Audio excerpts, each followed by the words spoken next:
This old guy DIY video has to do with replacing the recoil pad on a Boyds Prairie Hunter stock.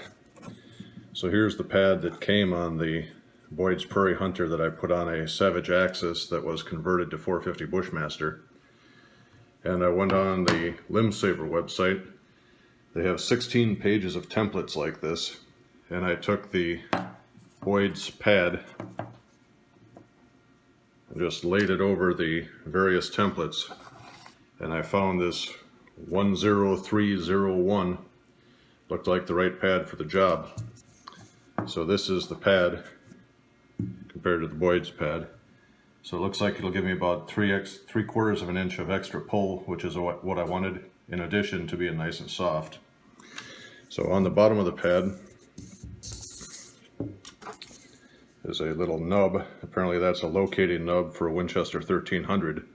So I'm going to cut that nub off, and I'll mount the pad to the gun and see what we have. But at first glance, when you lay the pads one on top of the other, it looks like I bought the right pad for the job. To remove the nub, I just used this little PVC conduit cutter. I just took the thing and laid it on the edge, kind of pushed it that way, and it clipped it right off nicely. This is a picture of the pad held up to the back of the stock before I turn the screws in. The screw holes appear to line up with what I need in the stock from the factory. Here is the finished product.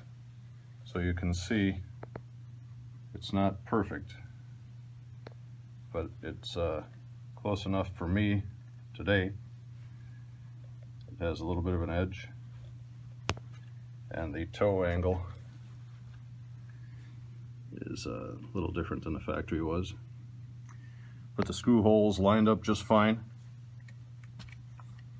and from a distance you can't even tell there's anything that wasn't there stock. It gave me the extra length of pull that I was looking for. And although it's not perfect, this is a hunting gun, and I will call it a success. Have a nice day.